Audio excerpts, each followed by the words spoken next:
Hello, Endersword here again, this time with an updated unit review for the Heart of the Swarm units for StarCraft 2.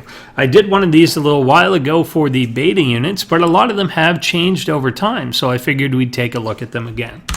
The Tempest is one of those units that has changed completely since the inception of the unit originally. It was originally conceived to be an AoE unit to counter things like Mutalisks, but the StarCraft 2 design team took a look at that and decided that Mutalisks really shouldn't be countered at all, and instead they changed Tempest to a long-range unit that was really good against Massive.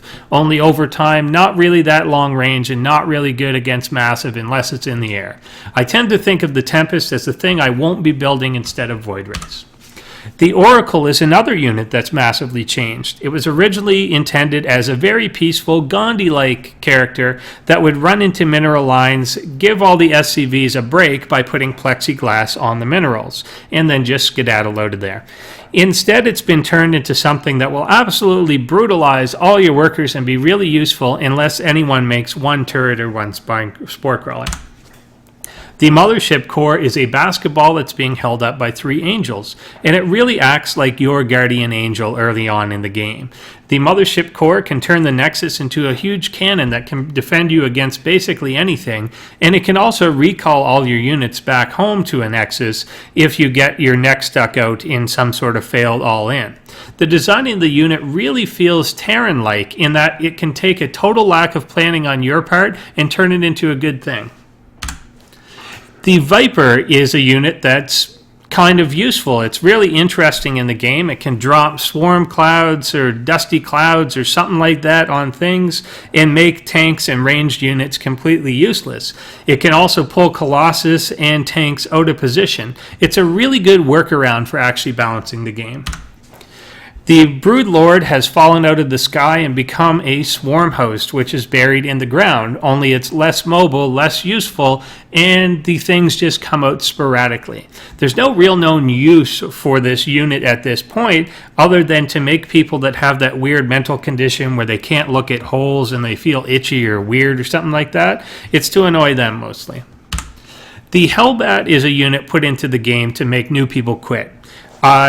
Essentially, after training up very methodically with the AI, you won't really encounter many Hellbat drops. Once you play actual people in an unranked or ranked game, that's all you're going to see. So it really lets new players know that they're not welcome here, and that if they stop paying attention for 2 seconds at a bronze, silver, or gold level, they're going to lose the entire game because of this essentially free gasless unit.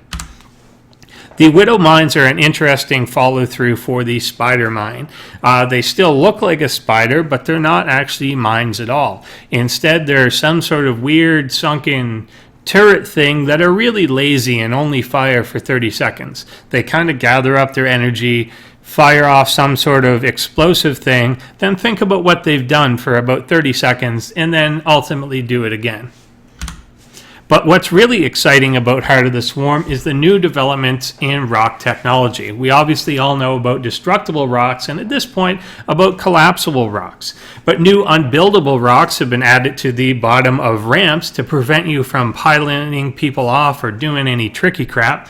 And trivia rocks are there. Trivia rocks will only stay in the game until you can tell Lauren Elise who killed Manx's family. Fraggle rocks are excellent. They're rocks that are made out of puppets and like radish sticks. There are certain rocks that are set up as obstacles that make you really reflect on your own life and the obstacles that you faced as a person.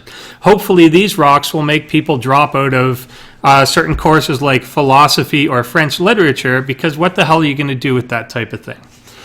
The other thing which a lot of people haven't noticed is invisible rocks. Physicists believe that invisible rocks, or dark rocks, really make up about 90 to 95% of the mass in the galaxy and are really what holds complex life and matter together. Go play Heart of the Swarm.